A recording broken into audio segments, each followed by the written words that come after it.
देवी सर्वभूतेषु शक्तिरूपेण संस्थिता।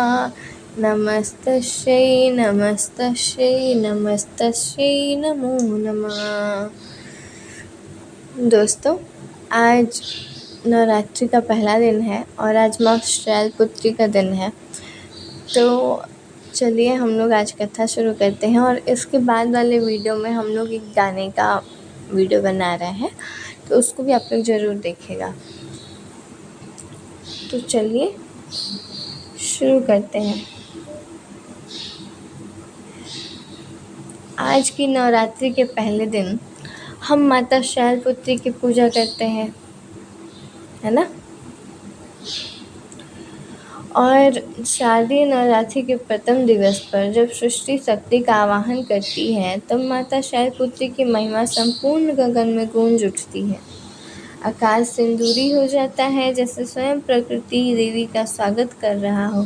शांत, सौम्य और दिव्यता से परिपूर्ण माता शैलपुत्री का स्वरूप साक्षात आराधना का प्रतिबिंब है। उनके एक हाथ में त्रिशूल, दूसरे हाथ में कमल और वाहन के रूप में नंदी बैल विराजमान है। और यह सभी प्रतीक उनके अटल धैर्य, कोमल करुणा और स्थिर निष्ठा की ओर लक्षित करते हैं।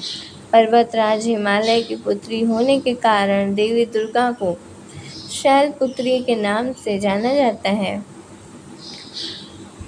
इस मनवंतर के आरंभ में दक्ष प्रजापति की अनेक पुत्रियां थीं। सभी गुणवान, चित्रयवान थीं, लेकिन फिर भी दक्ष के मन में संतोष नहीं था। तो वह एक ऐसी पुत्री को प्राप्त करना चाहते थे जो सर्वगुण संपन्न हो और देवी दुर्गा का ही स्वरूप हो, जो सर्व विजयी हो।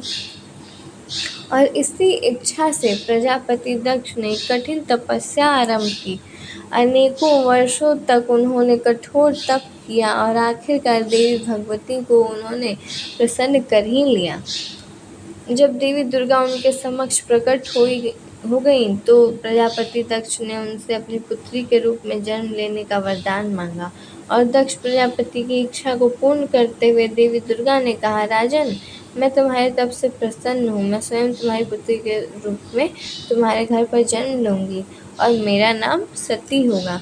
इस प्रकार देवी शक्ति ने सती रूप में दक्ष प्रजापति के घर जन्म लिया। देवी सती प्रजापति दक्ष की सभी पुत्रियों में सबसे श्रेष्ठ थी। बाल्यकाल से ही उन्होंने अनेक चमत्कारिक लीलाएं की और यह देखकर स्वयं दक्ष प्रजापति भी आश्चर्यचकित रह जाते थे। जब सती विवाह योग्य हुई तो दक्ष प्रजापति ने ब्रह्मा जी से सलाह मांगी और ब्रह्मा जी ने देवी सती आदि शक्ति का अवतार है और आदि शक्ति और शिव आदि पुरुष है, इसलिए सती के विवाह के लिए शिव ही उपयुक्त वर है। हालांकि दक्ष प्रजापति की इच्छा नहीं थी, लेकिन फिर भी उन्होंने ब्रह्मा जी की बात मानकर देवी सती का विवाह भगवान शिव के साथ करवा दिया। अब एक बार ब्रह्मा जी ने धर्म के निरूपण के हेतु एक विशाल सभा का आयोजन किया था। उसमें सभी देवतागण विराजमान थे और भगवान शिव भी पधारे हुए थे। उन्होंने दक्ष प्रजापति का आगमन किया। सभी देवता वहां से उठकर खड़े हो गए, दक्ष प्रजापति को सम्मान दिया। लेकिन भगवान शिव तो परम वैष्णव हैं, वे अपनी धुन में, अपनी भक्ति में लीन थे और इसलिए ना उन्हें मान सम्मान में फर्क पड़ता था और ना ही उनका वास्तव में ध्यान प्रजापति दक्ष की ओर गया, और इसलिए वे प्रजापति दक्ष के सम्मान में खड़े नहीं हुए। और यह देखकर दक्ष प्रजापति को क्रोध आ गया। उन्होंने सोचा, ब्रह्मा जी तो मेरे पिता हैं, इसलिए वे उठकर मेरा स्वागत ना करें तो ठीक है, लेकिन शिव तो मेरे दामाद हैं, उन्हें तो मेरे सम्मान में खड़ा होना चाहिए था। इस प्रकार दक्ष ने इसे अपना अपमान समझा और उनके हृदय में शिव के प्रति द्वेष की आग और ज़्यादा जलने लगी। समय बीतता गया। माता सती भगवान शिव का दाम्पत्य जीवन चल रहा था। एक दिन भगवान शिव को तपस्या में लीन देखकर माता सती ने उनसे पूछा, स्वामी, आप प्रतिदिन राम नाम का जप करते हैं, आखिर कौन है यह राम? तब भगवान शिव ने उत्तर दिया, देवी, राम आदि पुरुष हैं, स्वयंभू हैं और मेरे परम आराध्य देव हैं। वे सगुण भी हैं और निर्गुण भी हैं। यह सुनकर देवी सती के मन में संदेह उत्पन्न हुआ। उन्होंने सोचा कि अयोध्या के राजा दशरथ के पुत्र श्री राम आदि पुरुष कैसे हो सकते हैं। वो तो इसी क्षण अपनी पत्नी सीता के वियोग में दंडकारण्य वन में घूमते हुए रुदन कर रहे हैं, कुंदन कर रहे हैं। ऐसे सामान्य पुरुष की भांति लीला करने वाला व्यक्ति परम भगवान कैसे हो सकता है। यह सोचकर देवी सती ने उनकी परीक्षा लेने का निर्णय लिया और वे पहुंच गई दंडकारण्य में भगवान श्री राम के समक्ष, लेकिन अपने स्वरूप में नहीं, देवी माता सीता के स्वरूप में गई वहां पे। जैसे ही वे माता सीता का रूप धारण करके वहां पे पहुंची, श्री रामचंद्र जी ने उनको पहचान लिया। उन्हें हाथ जोड़कर प्रणाम करके कहा, हे माता, आप यहाँ इस घोर वन में अकेली विचरण क्यों कर रही हैं? भगवान शिव कहाँ हैं? जैसे ही देवी सती ने यह सुना तो आश्चर्यचकित रह गई। वह समझ चुकी थी कि यह सच में आदि पुरुष है। वे सिर्फ भगवान होकर भी मनुष्य का रूप में लीला कर रहे हैं। इस परीक्षा को लेने के बाद उदास मुख से वे वापस कैलाश पर आ गए और आकर उन्होंने भगवान शिव से सारा वृतांत कह सुनाया। यह सुनकर भगवान शिव ने कहा, सती, तुमने भगवान श्री रामचंद्र जी की परीक्षा लेने के लिए माता सीता का स्वरूप धारण किया था। अब तुम मेरे लिए पूजनीय हो गई हो। अब हमारे बीच पति पत्नी का संबंध नहीं रह सकता। यह सुनकर सती अत्यंत दुखी हुई और भगवान शिव इतना कहकर समाधि में लीन हो गए। अब दिन बीतते गए। एक दिन दक्ष प्रजापति ने एक महान यज्ञ का आयोजन किया और उस यज्ञ में उन्होंने सभी देवताओं को आमंत्रित किया। यक्ष, गंधर्व, किन्नर, सभी देवता, असुर, पाताल लोक के निवासी, नागलोक के निवासी, इस संपूर्ण चराचर के जगत में ऐसा कोई नहीं था जो दक्ष के उस यज्ञ में आमंत्रित न हो, सिवाय एक व्यक्ति के, और वह थे भगवान शिव और देवी सती। जब सती को इस बात का पता चला तो वो दुखी हुई। उसका मन किया कि मैं अपने पिता के वहाँ यज्ञ में जाऊँ, और वह पहुँच गई अपने स्वामी भगवान शिव के पास। सती ने भगवान शिव के पास जाकर कहा, स्वामी, मेरे पिता एक बहुत बड़ा यज्ञ कर रहे हैं, हमें भी इस यज्ञ में जाना चाहिए। यह सुनकर शिव जी ने कहा, देवी, आपके पिता ने हमें आमंत्रित नहीं किया है और जहाँ पर आमंत्रण ना मिले वहाँ पर भूल कर भी नहीं जाना चाहिए। लेकिन देवी सती ने अपने पिता के घर जाने की उत्सुकता जताई। उन्होंने शिव जी से कहा कि मुझे जाने दीजिए, प्लीज़, मेरा बहुत मन कर रहा है। उन्होंने बहुत आग्रह किया कि अत्यंत आग्रहपूर्वक से कहा कि अब वह अवश्य ही जाना चाहती थी। जब भगवान शिव के मना करने पर और समझाने पर भी देवी सती नहीं मानी तो भगवान शिव ने उन्हें अपनी आज्ञा दे दी और नंदी तथा अन्य गणों के साथ उन्हें दक्ष प्रजापति के घर जाने के लिए भेज दिया। देवी सती जैसे ही उस दक्ष प्रजापति के यज्ञ में पहुंची तो किसी ने उनका स्वागत नहीं किया और ना ही वहां पर उनके लिए कोई स्थान बनाया गया था। वहाँ सभी देवताओं के लिए हिस्से रखे गए थे, लेकिन भगवान शिव का कोई भाग नहीं था। तब सती ने पिताजी से पूछा, हे पिताजी, इस श्रेष्ठ यज्ञ में सबके भाग दिखाई दे रहे हैं, लेकिन कैलाशपति भगवान शिव का भाग क्यों नहीं दिखाई दे रहा है? यह सुनकर दक्ष प्रजापति ने कहा, पुत्री, मैं तुम्हारे पति को देवता नहीं समझता। वह तो भूतों का स्वामी है, निर्वस्त्र रहता है, अस्थियों की माला पहनता है। वो देवताओं की पंक्ति में बैठने योग्य कहाँ है? वह तो निशाचर है, शमशान में घूमता है, भूत लगाता है। इस प्रकार कहते हुए दक्ष प्रजापति ने भगवान शिव की निंदा करना आरंभ कर दिया और भगवान शिव के लिए अपशब्द कहने लगा, अपमानपूर्वक वचन कहने लगा। ऐसी बातें सुनकर माता सती को अत्यंत क्रोध आ गया। उनका मुख प्रलय काल के सूर्य के समान दमकने लगा। वे अत्यंत पीड़ा और अपमान से तिलमिलाते हुए कहने लगी, हाय, मैं यह शब्द कैसे सुन सकती हूँ? मुझे धिक्कार है। हे देवताओं, तुम सबको धिक्कार है। तुम भी उन कैलाशपति के लिए यह शब्द कैसे सुन सकते हो, जो मंगल के प्रतीक हैं? जो क्षण मात्र में संपूर्ण सृष्टि का नष्ट कर सकते हैं। वे मेरे स्वामी हैं और नारी के लिए उसका पति ही स्वर्ग होता है। जो नारी अपने पति के लिए अपमानजनक शब्द सुनती है उसे नरक में जाना पड़ता है।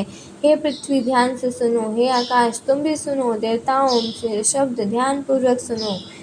मेरे पिता ने मेरे स्वामी का अपमान किया है।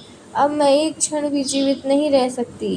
इतना कहकर देवी सती ने अपने शरीर की ज्वाला से अग्नि प्रकट की और दक्ष प्रजापति को उसी अग्नि कुंड में कूदकर उन्होंने अपनी आहुति दे दी। यक्ष के यज्ञ में इस प्रकार देवी सती का अग्निदाह देखकर चारों ओर हाहाकार मच गया। जब भगवान शिव को इस बात का पता चला तो उन्होंने क्रोध में आकर वीरभद्र को उस यज्ञ को नष्ट करने के लिए भेजा और वीरभद्र और भगवान शिव के अनेक गणों ने उस संपूर्ण महान यज्ञ को ध्वंस कर दिया। देवता और ऋषि मुनि भागने लगे और वीरभद्र ने तुरंत ही दक्ष प्रजापति का सिर काट दिया और फिर भगवान शिव वहां पर आकर देवी सती को मृतदेह को लेकर संपूर्ण पृथ्वी पर तांडव करने लगे। वे स्वयं को भूल गए। उन्होंने देवी सती के जले हुए शरीर को कंधे पर रख लिया और सभी देवताओं में भ्रमण करने लगे। उनके इस अलौकिक प्रेम को देखकर पृथ्वी रुक गई, हवा रुक गई और जल का प्रवाह ठहर गया। संपूर्ण सृष्टि व्याकुल हो गई और भयानक संकट को देखकर सृष्टि के पालक भगवान विष्णु आगे आए। उन्होंने अपने सुदर्शन चक्र से देवी सती के शरीर के अंगों को काटना शुरू कर दिया और इस प्रकार देवी सती के शरीर में के विभिन्न अंग 51 स्थानों पर गिरे। जब वे सारे अंग कट गए तब भगवान शिव पुनः अपनी सामान्य अवस्था में आए और सृष्टि के सारे कार्य फिर से चलने लगे। धरती पर जिन 51 स्थानों पर माता सती के अंग गिरे थे वे आज भी शक्तिपीठ के नाम से जाने जाते हैं और आज भी उन स्थानों में माता सती की पूजा होती है। दक्ष प्रजापति की एक और पुत्री थी, उसका नाम था स्वधा। उसका विवाह पितरों के साथ हुआ था और इन पितरों की 3 मानसी पुत्रियां थीं, मैना, धन्य और कलावती। अब एक समय ऐसा हुआ कि तीनों कन्याएं भगवान विष्णु का दर्शन के लिए श्वेत द्वीप में पधारी और उसी समय 4 कुमार भी वहां आ गए। इन चारों सिद्ध गणों को देखकर भी वहां उपस्थित सभी लोगों ने खड़े होकर उनका स्वागत किया, लेकिन पितरों ने अब 3 कन्याएं अपने स्थान से नहीं हिली। यह देखकर चारों राजकुमार उन पर क्रोधित हो गए। उन तीनों को स्वर्ग से दूर होकर नर स्त्री बनने का श्राप दिया। इस अभिशाप को सुनकर तीनों कन्याएं उनके चरणों में गिरकर क्षमा याचना करने लगी। आखिर इन तीनों पर दया करते हुए चतुर्कुमार ने उन्हें कहा कि सबसे बड़ी कन्या मैना को पर्वतराज हिमालय की पत्नी बनने का अवसर मिलेगा और वह देवी पार्वती की माता होगी, जो स्वयं जगदम्बा के रूप में प्रकट होंगी। दूसरी कन्या धन्या को महाराज जनक की पत्नी और देवी सीता की माता होने का वरदान मिलेगा और तीसरी कन्या कलावती को वृषभानु वैश्य की पत्नी और देवी राधा की माता बनने का सौभाग्य मिलेगा। इस प्रकार वरदान पाकर तीनों कन्याएं श्वेतद्वीप से अपने घर लौट आईं और वरदान के अनुसार प्रथम कन्या मैना का विवाह पर्वतराज हिमालय के साथ करवा दिया गया। विवाह के बाद सभी देवी देवता राजा हिमालय और देवी मैना के पास आए और उन्हें कठोर तपस्या के द्वारा देवी उमा को अपनी पुत्री रूप में प्राप्त करने का अनुरोध किया। ऐसा आवश्यक था क्योंकि उस समय सभी देवी देवता तारकासुर नामक राक्षस के क्रोध से त्रस्त हो रहते थे। उसे केवल महादेव जी का पुत्र ही मार सकता था और देवी सती के आत्मदाह के कारण यह कार्य अधूरा रह गया था। इसीलिए इस कार्य को पूरा करने के लिए देवी सती को पार्वती के रूप में अवतार लेना पड़ा।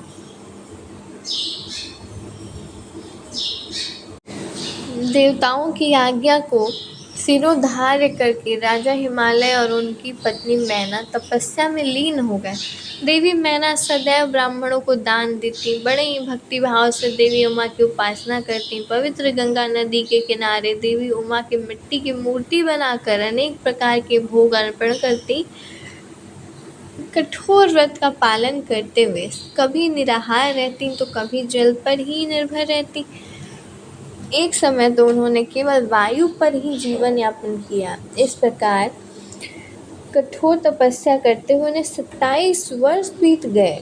इतने लंबे काल तक तपस्या करने के बाद जगदम्बा उमा देवी मैना से प्रसन्न हो गई और उन्हें दर्शन देकर वरदान मांगने के लिए कहा। तब देवी मैना ने कहा, मुझे आप भी अपनी पुत्री के रूप में चाहिए। आप मेरे घर पे आने के लिए कष्ट करें पुत्री रूप में। देवी उमा ने प्रसन्न होकर यह वरदान दे दिया और इस प्रकार स्वयं देवी दुर्गा भगवती पर्वतराज हिमालय के घर पर उनकी पुत्री के रूप में पार्वती स्वरूप में अवतरित हुई। हिमालय पर्वतों के राजा थे और पर्वत को शैल भी कहा जाता है और इसीलिए माता पार्वती का नाम शैलपुत्री पड़ा और उनका एक अन्य नाम हेमवती भी है। और आज नवरात्रि के पहले दिन माता शैलपुत्री की इस कथा का श्रवण करते हैं। तो यह थी आज की माता शैलपुत्री की सुंदर पौराणिक कथा। तो अब इसी के साथ हम लोग इस कथा को विश्राम देते हैं। राधे राधे। जय माँ।